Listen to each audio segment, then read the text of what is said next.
안녕하세요. 팝칼럼니스트 김경진입니다. 여러분은 인생 영화라고 할 만한 작품이 있으신가요?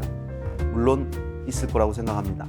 제 인생 영화 중에 하나는 지옥의 묵시록이라는 작품입니다.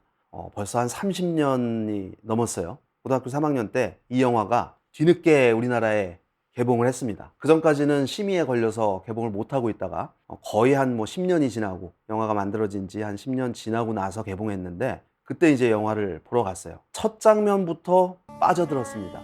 왜냐하면 그때 흘렀던 음악 때문이었어요. 어떤 음악이냐 하면 도어스의 The End라는 노래였습니다. 1980년대라는 시기는 우리나라에 제약이 굉장히 많았던 때입니다. 듣고 싶은 음악 못 듣는 게 많았고, 보고 싶은 영화 못 보는 게 많았고, 읽고 싶은 책 또 못 보는 게 너무 많았습니다. The End라는 곡 역시 우리나라에서는 금지곡으로 지정돼 있어서 음반을 통해서나 방송을 통해서 들을 수 없던 노래였어요.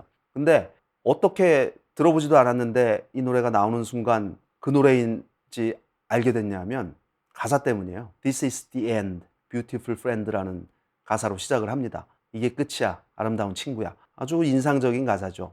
물론 그 전에 그 로비 크리거라는 이 기타리스트가 연주하는 아주 몽환적인 기타 연주도 잊을 수 없는 부분이죠. 지옥의 묵시록이라는 영화를 통해서 도어스의 The End를 듣고, 와, 이렇게 멋진 노래였구나 라는 거를 깨닫게 됐습니다. 이게 왜 금지곡이었냐면요, The End에 등장하는 어떤 구절 때문입니다. 도어스의 리더인 짐 모리스는 초현실적이고 또 굉장히 문학적인 노랫말로 잘 알려진 인물입니다. 그가 이 The End에서 어떤 가사를 노래를 했냐면 바로 오이디푸스 컴플렉스를 적나라하게 드러내는 내용을 이 노래를 통해서 선보이게 됩니다. 더 쉽게 말하면 아버지를 죽이고 어머니를 취하겠다는 이 폐륜적인 내용을 가사에 적나라하게 담은 거죠. 제가 어머니를 취한다고 표현을 했지만 가사는 이렇습니다. Father, I want to kill you.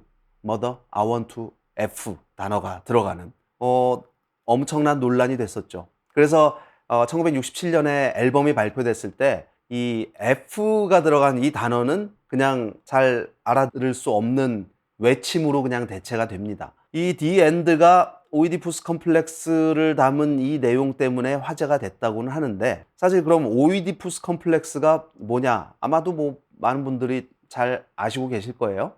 프로이트의 심리학에서 나오는 말이죠. 오이디푸스, 그리스 신화의 오이디푸스 이야기를 심리학 용어로 끌어들인 사람이 프로이트였죠. 오이디푸스 이야기가 뭐냐? 테베의 왕인 라이오스라는 왕이 있었습니다. 어느 날 아내가 임신을 했는데 신탁을 통해서 이 아이가 자라서 자기를 죽이고 어머니와, 즉 자기 아내와 결혼하게 될 거라는 예언을 듣고 나서 아이를 버리죠. 그러니까 애초에 의도는 죽이려고 했던 거예요. 근데 아이는 운 좋게 살아남아서 다른 곳에서 성장을 합니다. 그리고 세월이 흐르고 실제로 이 오이디푸스라는 아이가 고국에 모르고 돌아왔을 때 길에서 만난 그 왕의 일행을 다 죽이게 되죠. 어떤 시비가 붙어서. 그러고 나서 그 유명한 스핑크스를 물리치고 테베로 돌아가서 미망인이 된 이오테스카, 즉 자기의 엄마와 결혼을 하게 됩니다. 물론 다 모르고 했던 일이었죠. 나중에 이오테스카가 자기 남편이, 즉 오이디푸스가 자기의 아들이라는 사실을 알게 됐을 때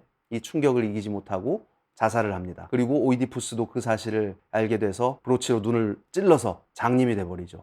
이런 비극적인 이야기를 다룬 이 오이디푸스 이야기는 프로이트 심리학에서 굉장히 중요한 역할을 하는, 즉 어린 아들이 아버지를 증오하고 엄마의 성적으로 이끌린다는 이 무의식적인 이 내용을 가지고 심리학의 어떤 중요한 포인트를 삼았는데, 이 내용을 짐 모리스는 자신들의 음악을 통해서 직접적으로 표출을 한 거예요. 근데 이게 왜 논란이 되냐면, 어떻게 보면 이 노래의 맥락상 뜬금없이 등장하는 내용이기 때문입니다.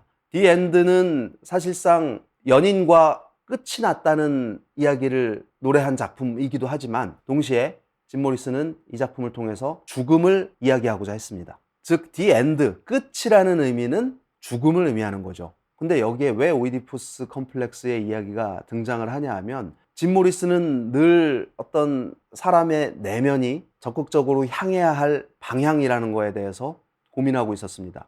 즉 의식을 열고 마음을 열고 우리가 모두가 하나가 되고 어떤 본질적인 것으로 향해야 된다라는, 어떻게 보면 60년대 히피즘의 전형적인 모습이기도 하죠. 하지만 짐 모리슨은 이걸 어떤 문학적인 상징을 통해서 풀어내고자 했는데, 그 상징으로서 아버지를 죽이고 어머니를 취한다는 이 이야기를 한 겁니다. 즉 kill the father라는 의미는 말 그대로 아버지를 죽이겠다는 의미가 아니라 내 본질이 아닌 본질과 다른 어떤 요소들을 다 버리고 fuck the mother라는 이 단어, 이 표현, 내 본질적인, 또 이 우리의 이성과 감성이 궁극적으로 향하고자 하는 어떤 상태를 취하겠다라는 의미에서 굉장한 그 상징과 은유로서 이 표현을 쓴 거라고 나중에 그 도어스의 드러머였던 존 댄스모어가 밝힌 바 있습니다. 어떻게 보면 굉장히 난해하고 또 심각하면서도 저속한 표현으로 볼 수도 있어요. 사실 그가, 그리고 이 밴드가 처음 이 노래를 LA의 위스키 어 고고라는 클럽에서 퍼포먼스를 펼쳤을 때 사람들의 반응은 폭발적이었다고 합니다. 이 폭발적이라는 건 열광이 아니라 너무나 놀라고 충격을 받아서 모두가 다 얼어붙은 듯이 있었다고 해요. 이후 공연부터는 말 그대로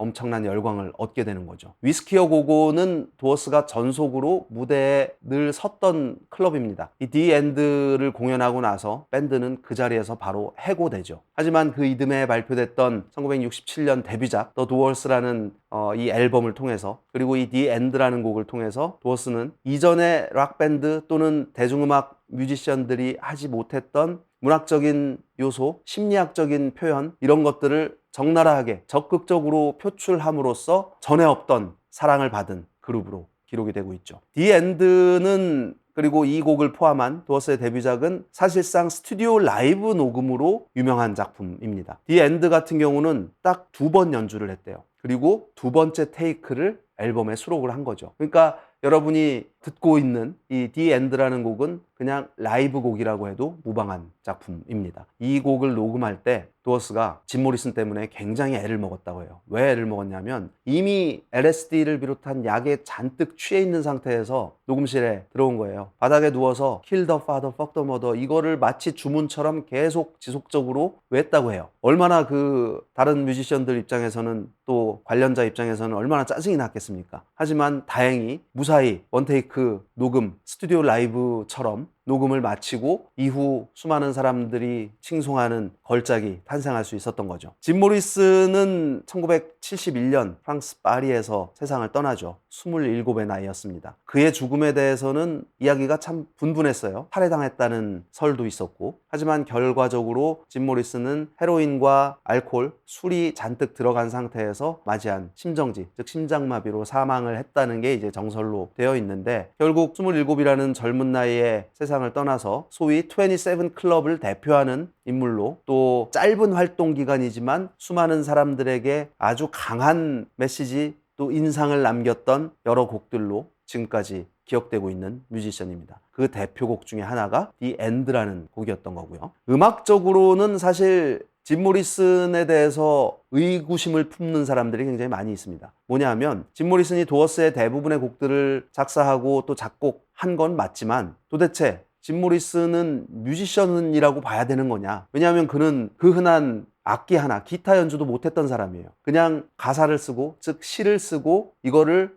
잊어버리지 않기 위해서 멜로디로 흥얼거립니다. 그럼 이 멜로디를 듣고 다른 멤버들이 편곡을 하고 완성된 곡으로 만들어 주는 거죠. 그렇기 때문에 짐 모리슨이 뮤지션이 맞냐, 심지어 뭐 이런 질문까지 있었어요. 당연히 뮤지션이죠. 노래를 했던 인물이니까. 그의 목소리는 굉장히 어떻게 보면 백인임에도 불구하고 흑인적인 감성을 가지고 있는 굉장히 소울풀한 목소리라고 할 수 있습니다. 그래서 디 엔드를 비롯해서 마지막 앨범에 수록됐던 LA 워먼이나 Riders on the Storm이나 이런 곡들을 들어보면 뭐랄까, 아주 끈적끈적하면서도 파워풀한 그의 목소리를 감상을 할 수가 있는데요. 앞으로 도어스의 음악을 들어보실 때 가사를 유의해서 좀 바라보시면 보다 새로운 느낌을 받을 수 있을 거라고 생각합니다. 디 엔드라는 곡도 마찬가지고요. 단순히 오이디푸스 컴플렉스를 다룬 이 화제가 됐던 이 부분이 아니라 긴 시의 어떤 구절이 어떤 의미를 가지고 있는지, 뭘 상징하는지를 상상을 해보면서, 또 로비 크리거의 이 몽환적인 기타, 레이 만잘에게 또 아주 멋진 오르간 연주 이런 요소들과 함께 도어스의 음악을 듣다 보면 어느 순간 새로운 세계를 경험하실 수 있을 거라고